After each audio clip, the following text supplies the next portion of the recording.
અમેઠીમાં ડરી ગયા રાહુલ। નમસ્કાર, વાર પલટવાર સાથે હું છું દેવાંશી। દેશની રાજનીતિમાં 2 સીટો પર લડવાનો નેતાઓનો ઇતિહાસ રહ્યો છે અને વર્તમાનમાં રાહુલ ગાંધી પણ એ પરંપરાને આગળ વધારવાના છે। રાહુલ ગાંધીના 2 સીટ પર લડવાના નિર્ણય અને રણનીતિની સાથે આજે વાત દેશની જનતાના રૂપિયા અને સમય જે રીતે બરબાદ થાય છે એના પર પણ। પ્રધાનમંત્રી 2014માં વડોદરા અને વારાણસી પરથી ચૂંટણી લડ્યા અને પછી વડોદરા બેઠક છોડી દીધી, એના પર ફરી ચૂંટણી થઈ, પણ પક્ષોની રણનીતિનો ભોગ જનતા કેમ બને દરેક વખતે? ચર્ચા કરીશું। સ્ટુડિયોમાં ઉપસ્થિત છે પરિમલ ત્રિવેદી, રાજકીય વિશ્લેષક છે, હિરેન કોટક, રાજકીય વિશ્લેષક છે। આપ બંનેનું સ્વાગત છે। થોડી જ વારમાં ભારતીય જનતા પાર્ટી અને કોંગ્રેસ બંનેના નેતા જોડાશે। કિશનસિંહ સોલંકી ભારતીય જનતા પાર્ટીના નેતા અને પ્રગતિ આહિર કોંગ્રેસના નેતા પણ જોડાઈ ગયા છે। આપ બંનેનું સ્વાગત છે। કિશનસિંહ, સૌથી પહેલો સવાલ, તમે કરો તો લીલા અને રાહુલ કરે તો કેરેક્ટર ઢીલા, આવું તો ના ચાલે। દેવાંશી, વાત અમે કરીએ તો લીલા, રાહુલ કરે તો નહીં, ઇટ્સ નોટ લાઈક દેટ। હકીકત એ છે કે નરેન્દ્રભાઈ મોદી સૌ પ્રથમ વખત ઇલેક્શન લડતા હતા, રાહુલજી પ્રથમ વખત ઇલેક્શન નથી લડતા। અને નરેન્દ્રભાઈ મોદી ઉત્તર પ્રદેશ જેવું એક મહત્વનું રાજ્ય છે કે જે 82 બેઠકો આપે છે, તો ત્યાં પણ વડાપ્રધાન પદના ઉમેદવાર તરીકે સિમ્બોલિક હાજરી એમની ત્યાં જરૂરી હતી। વાઇસ વર્ષા ગુજરાતના જે તે સમયે મુખ્યપ્રધાન હતા। તો એ કમ્પેર કરવી કે અમે કરીએ એ કરે તો લીલા અને અમે કરીએ તો બીજું કંઈ, it's not like that. Rahulji જે અમેઠીમાંથી આટલા વર્ષોથી અમેઠીની પ્રજાએ રાયબરેલી અને અમેઠી 2 એવા ક્ષેત્રો છે જે ગાંધી ફેમિલીના પારંપરિક પરિવારવાદ જે સતત એમનો ચાલતો આવતો છે, એ ક્ષેત્રો એમના ગણાય છે। જે ક્ષેત્રમાં એ અત્યાર સુધી કલેક્ટરેટ ચાલુ નથી કરાવી શક્યા, એમના આટલા લાંબા શાસનકાળમાં આઝાદીના 65 વર્ષ પછી પણ એનડીએની સરકારે ત્યાં કલેક્ટરેટ શરૂ કરાવવું પડ્યું। વિકાસની જે વાતો એ લોકો અત્યાર સુધી કરતા હતા, ગરીબી નિર્મૂલની વાતો કરતા હતા, એમણે પોતે પોતાની અને પોતાની પાર્ટીની ગરીબી હટાવી દીધી। લોકો ગરીબોના ગરીબ જ રહી ગયા। એમણે આ વખતે સ્મૃતિજીની સામે એમને લાગ્યું કે કદાચ અહીંયા હારનો સામનો કરવો પડી છે। એ માનસિક રીતે એવું માને છે કે એનડીએ સરકારે નરેન્દ્રભાઈ મોદીના વડપણ હેઠળ સારા કાર્યો કર્યા છે। ઠીક છે, ભાજપના કેટલા કાર્યાલય બન્યા, કેટલાનું ઉદ્ઘાટન થવાનું છે, એના પર હું આવું। પ્રગતિબેન, સવાલ એ કે કેમ એમને વાયનાડ જવું પડે છે? સ્મૃતિ ઈરાની 5 વર્ષમાં સતત ત્યાં ગયા છે, પ્રધાનમંત્રી નરેન્દ્ર મોદી સતત ગયા છે, યોગી આદિત્યનાથ મુખ્યમંત્રી બન્યા પછી ગયા છે, મતલબ ક્યાંક ડર તો છે કે અમેઠી હારવું પડી શકે છે? ડરવાની વાત નથી દેવાંશી। આમાં એકચ્યુઅલી 2014ના ઇલેક્શનમાં જુઓ તો મોદી સાહેબનો ગઢ કહેવાય છે વડોદરા, તો ત્યાં આટલી સારી લીડથી જીતતા હતા, છતાં પણ એમણે વારાણસી શું કરવા જવું પડ્યું હતું? કેમ કે યુપી બેલ્ટનો એક વિશ્વાસ જીતવાનો હતો, યુપી બેલ્ટની પ્રજાનો વિશ્વાસ જીતવાનો હતો, ત્યાંના જે કામ કરવાના છે એના માટેની વાત કરવાની હતી। તો સેમ અત્યારે એવું છે, વાયનાડ સીટ છે અમે કોંગ્રેસ પાર્ટી જીતતી આવે છે ઘણા વર્ષોથી, અને અમેઠીમાં પણ રાહુલજીને જીતતા આવે છે ઘણા ટાઈમથી, રાઈટ? તો અમેઠીમાં તો લોકો એમની સાથે છે જ, પણ હવે કેરળમાં પણ લોકો એમનો વિશ્વાસ કરી અને સાથે લઈને ચાલી શકે ત્યાંનું કામ છે। તમે 8 બેઠક 2014માં જીત્યા, આ વખતે તમે 16 બેઠક પર લડવાના છો। કુલ 20 પ્રદેશ એવા છે જ્યાં તમે 0 પર હતા, 16 લગભગ 7 કેન્દ્ર શાસિત અને 13 જેટલા રાજ્યો। આ બધામાંથી કોઈ કેમ નહીં મજબૂત જ કરવું છે, તો જ્યાં બાકી છે ત્યાંથી કરો ને। બાકી મજબૂત કરવાની વાત છે તો જેમ કે યુપી છે, તો યુપીમાં પ્રિયંકાજીને અને જ્યોતિરાદિત્ય સિંધિયાજીને સોંપ્યું છે કે જે કવર કરી શકે, રાઈટ? ગુજરાત છે તો ગુજરાતનો અત્યારે તમે જોયું હશે જે રીતે અમે ટિકિટો આપી છે એમાં ઘણું બધું ગુજરાત પ્લસ છે, અત્યારે જઈ રહ્યું છે। 26માંથી અમે 0 હતા અત્યારે। અરે પણ જે ડેમેજ કંટ્રોલ ની વાત છે, જે આપણે 2014ના કમ્પેરિઝનમાં અત્યારે 2019માં કેવી રીતે ડેમેજ કંટ્રોલ કરવું, કેવી રીતે લોકોનો વિશ્વાસ ફરીથી જીતવો, અને 2014માં મોદીજીએ કરેલા વાયદાઓમાં 5 વર્ષના તમે કોઈ રિપોર્ટ કાર્ડ લઈ જઈને શકો એમ નથી, તો લોકોને સાચી બાબતથી કેવી રીતે માહિતગાર કરવા છે? તમે રિપોર્ટ કાર્ડ તમારું હશે કિશનભાઈ, હું ખોટું નથી, ઇમ્પ્લિમેન્ટ અલગ હોય છે, રિપોર્ટ કાર્ડ તમારું કાગળ ઉપર હોય છે, ઇમ્પ્લિમેન્ટની વાત આવે તમે ગ્રાઉન્ડ ઉપર જાઓ તો 0 હોય છે। અને રહી વાત સ્મૃતિ ઈરાનીજીની દેવાંશી, તો સ્મૃતિ ઈરાનીજી 2014માં પણ બહુ કહેતા હતા કે રાહુલ મારી સામે હારી જશે, આજે પણ એ જ પરિસ્થિતિ છે, પણ રાહુલજી બંને જગ્યાએથી સારી લીડથી જીતશે। ઠીક છે, અને આના પ્રશ્ન સાથે જ કે પરિમલભાઈ, જો બંને જગ્યાએ જીતવાના છે એવો વિશ્વાસ જ છે, પ્રધાનમંત્રીને પણ જ્યારે 2014માં લડ્યા હતા ત્યારે એમને વિશ્વાસ જ હતો કે વડોદરા પોતાનું છે, વારાણસી પણ વર્ષોથી ભાજપ જીતતી આવી છે, તો પછી 2 બેઠક પર ચૂંટણી લડીને ખાલી ખોટો માત્ર પોતાની રણનીતિ માટે બીજા પર બોજ નાખવાની શું જરૂર છે? દેવાંશી, હું બે બાબતનું સંદેશના પ્રેક્ષકોને ધ્યાન દોરવા માંગુ છું. એક તો પીપલ્સ રિપ્રેઝન્ટેશન એક્ટ 1951 ની સેક્શન 33 મુજબ આ જોગવાઈ છે. 2010માં ઇલેક્શન કમિશને જ કહ્યું હતું સરકારને, ફેડરલ ગવર્મેન્ટને, કે આ જોગવાઈ દૂર થાય તો સારું છે, કારણ કે ખર્ચા બી વધે છે ને 10 દિવસમાં હું જીતેલા ઉમેદવારને બીજી બેઠકમાંથી રાજીનામું આપવું પડે છે. તમે જાણો છો કે ફરી ઇલેક્શન કરવું એ ટીડીએસ હોય છે, પણ એ થયું નહીં ને આ ચાલુ રહ્યું. એક વાત. હવે તમે જે વાત કરી કે ભાઈ આની પાછળનું ઇન્ટેન્શન શું હોઈ શકે, બે પ્રકારના ઇન્ટેન્શન હોઈ શકે. હું એવું માનું છું કે રાહુલ ગાંધી આ વખતે અધ્યક્ષ છે અને પ્રોબેબલી યુપીએના વડાપ્રધાનના વન ઓફ ધ કેન્ડિડેટ ઘોષિત ઉમેદવાર. એટલે એનો અર્થ એવો થયો કે જો તમે આ વાતને એક્સ્ટ્રાપોલેટ કરો, થોડું લાર્જર સ્કેલમાં વિચારો, તો કોંગ્રેસને 0.0% પણ એ પોસાય નહીં કે અમેઠીની સીટનું રિસ્ક એ ભવિષ્યમાં ફરીથી એમને બાય ઇલેક્શન લડીને વડાપ્રધાનના ઉમેદવાર તરીકે. બહુ સિમ્પલ લોજિક અને આ પરફેક્ટ લોજિક છે. માની લો કે કોંગ્રેસ એવો દાવો કરે કે અમેઠીમાં માર્જિનની લીડથી જીતવાના છે, એ વાતને પણ માનીએ, તેમ છતાં કોઈ નેશનલ પાર્ટી એવું જરાય રિસ્ક ના લે કે એમના વડાપ્રધાનના ઉમેદવારને 0.01%માં પણ ફરીથી જીતાડીને લોકસભાના ઉમેદવાર બનાવવા, જે મારું પરસેપ્શન છે. તેમ છતાં તમે જેમ કહ્યું એ પ્રમાણે કે મોદીજીને જ્યારે વારાણસી ને વડોદરા હતું ત્યારે લોકો માનતા હતા કે ગુજરાતમાં જે શહેર છે ત્યાં ભાજપના મતદાતા છેલ્લા વર્ષોથી ત્યાં જીતે જ છે અને મોદીજી જીતવાના હતા, પણ તો એ વડાપ્રધાનના ઉમેદવાર હતા. એટલે ત્યાં પણ પાર્ટીએ શું નિર્ણય લીધો હોય કે ભાઈ વડોદરા છે એ સેફ સીટ તરીકે લઈ લઈએ, વારાણસી જે છે એ પોલરાઇઝેશન ઓફ વોટ 80 સીટ ઉપર થાય, અને મોદીજીના વારાણસી એ તમે જોયું હશે કે હિન્દુ ધર્મનું આસ્થાનું પ્રતીક છે કેન્દ્ર, અને એના લીધે સમગ્ર યુપીમાં એક હવા ચાલે, અને એ હવાના લીધે તમે જોયું હશે કે એ એમનો ફળ મળ્યું અને ત્યાં જીત્યા. કુલ મળીને બે રીતે આનો લાભ લેવાય છે. એક તો પોલરાઇઝેશન ઓફ વોટ માટે પણ લેવાય છે, બીજી પોતાની સરકતી જતી સીટને સેવ કરવા પણ લેવાય છે. લોકોને ખ્યાલ છે કે આમાં કયા ઉભે, તમે જો ભૂતકાળમાં સોનિયાજીએ પણ બેલારીમાંથી લડ્યા હતા, જો યાદ હોય તો, એવી જ રીતે અખિલેશે પણ 2 સીટ ઉપર લડેલા છે. તો આવું બનેલું છે. મોટા નેતાઓ રિસ્ક લેતા નથી, એમની પાર્ટીઓ રિસ્ક લેવા દેતી નથી. તેમ છતાં આપણે આ જે સિસ્ટમ છે એ ઇલેક્શન કમિશનની ના ઈચ્છા હોવા છતાં પણ આપણી ઉપર છે, અને એનો લાભ એ દરેક ઉમેદવાર લે છે એ જગ જાહેર છે. એક્ઝેક્ટલી, કેમ કે લો મેકર્સ આખરે આ જ નેતાઓ હોય છે જેમને આપણે ચૂંટીને મોકલીએ છીએ, અને એ જ નક્કી કરશે જે એમના પોતાની અંદર એમને ગમતું છે. હિરેનભાઈ, સવાલ અત્યારે આખી આ રણનીતિની વાત કરીએ દક્ષિણના રાજ્યોમાં, અને કેરળમાં કોંગ્રેસે ભાજપ સામે નથી લડવાનું અને વામપંથ સામે લડવાનું છે, જો લેફ્ટિસ્ટ સામે લડવાનું છે. આ બધા પક્ષ એવા છે જે એવું ઈચ્છે છે કે નરેન્દ્ર મોદી પ્રધાનમંત્રી ન બને, અને એના માટે લોકો લડી પણ રહ્યા છે ભાજપ સામે. તો પછી કોંગ્રેસ સીધો મુકાબલો ભાજપ સામે કેમ નથી કરતી, કેમ વામપંથની સામે લડવા જાય છે, અને આમાં આ રણનીતિમાં કોઈ ફાયદો થઈ શકે? દેવાંશી, બહુ મહત્વની વાત કરી.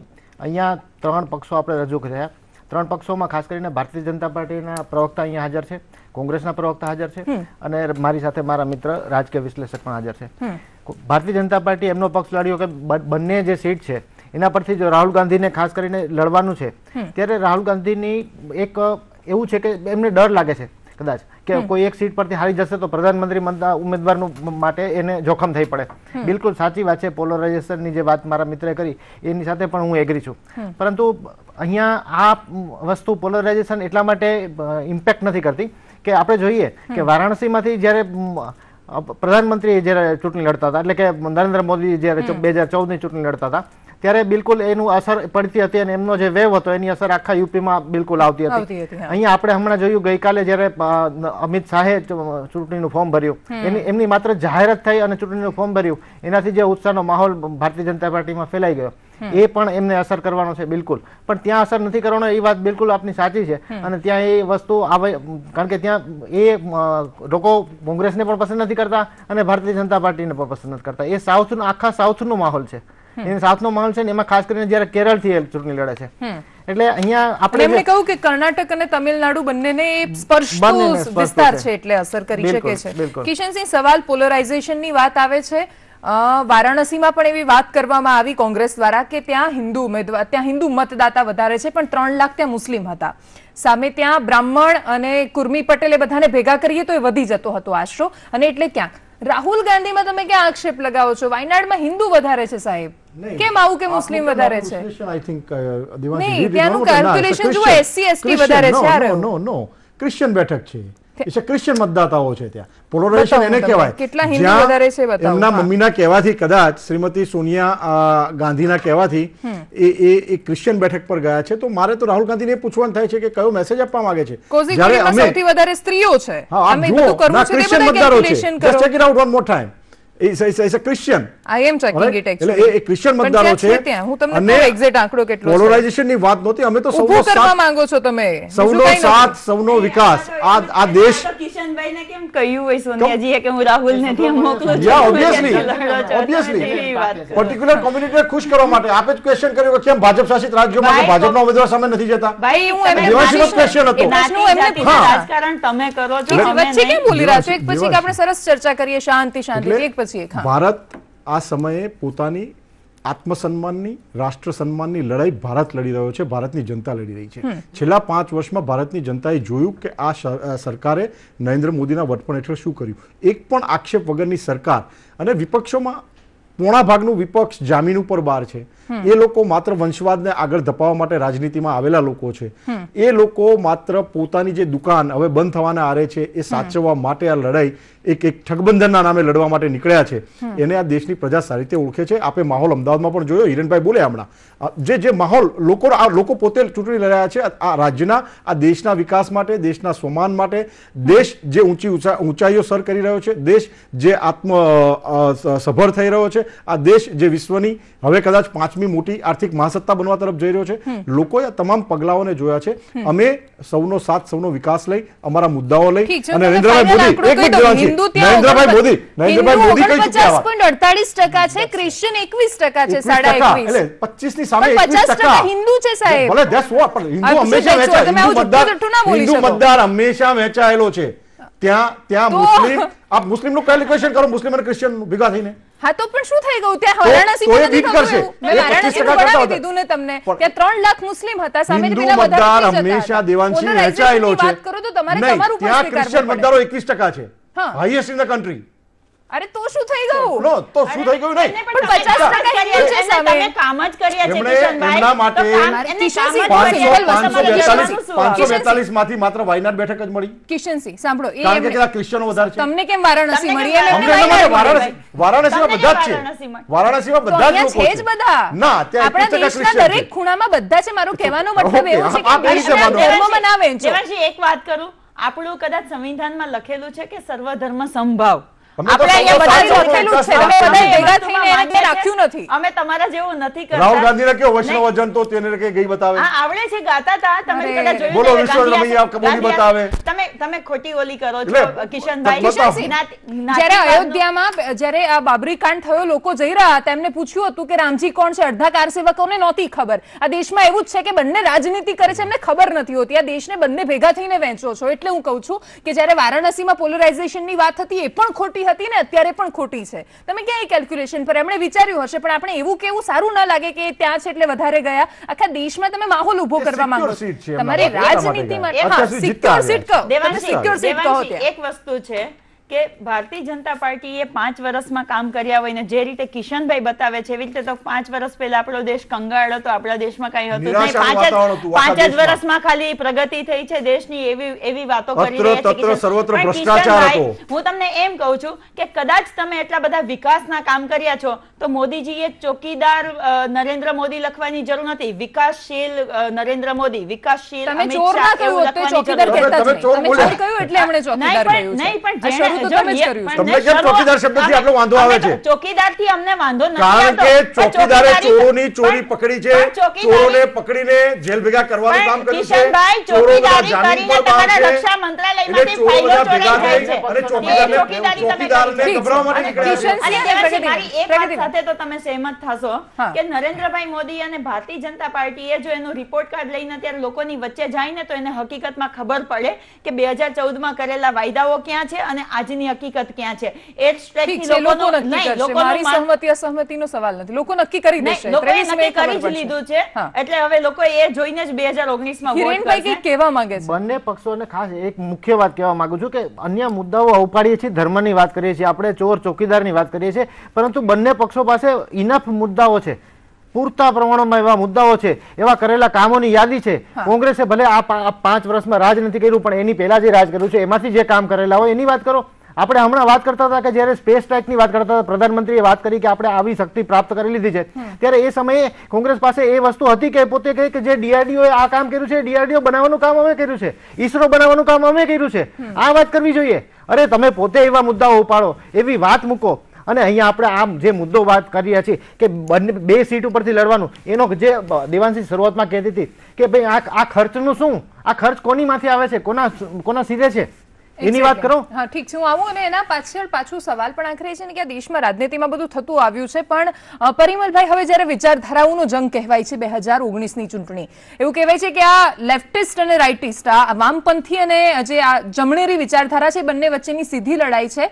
તો આમાં કોંગ્રેસની કઈ વિચારધારા હશે? કેમ કે ક્યાંય ઉદારવાદીની તો વાત જ નથી થતી જેના પર કોંગ્રેસ આગળ વધતી હતી.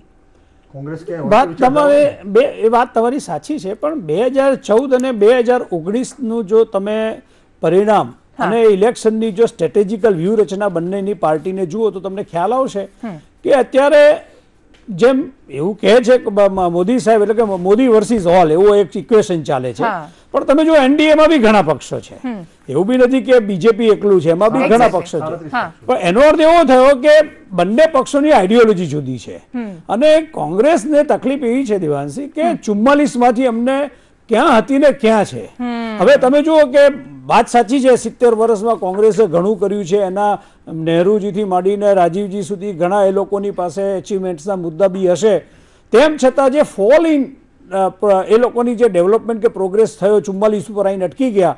હવે એનો અર્થ એવો થયો કે તમે હમણાં જે વાત કરી કે ભાઈ ઘણા સ્ટેટમાં તો 0 ઉપર છે, તો પરિસ્થિતિ અહીંયા આઈડિયોલોજીની નથી આવતી, અહીંયા પરિસ્થિતિ એક્ઝિસ્ટન્સની આવે છે, અસ્તિત્વની આવે છે. અને એટલા માટે અત્યારે જોવાની વાત એ છે, આજે આજની ચર્ચામાં મુદ્દો લેવો જોઈએ કે જ્યારે દિલ્હીમાં રેલી થઈ, પશ્ચિમ બંગાળમાં રેલી થઈ, ત્યારે જેટલા મોદી વર્સિસ ઓલ વાળા જેટલા બી વિરોધ પક્ષો હાથ ઊંચા કરીને જે અપોઝ આપ્યો હતો, આજે એમાંથી કેટલા જોડે છે?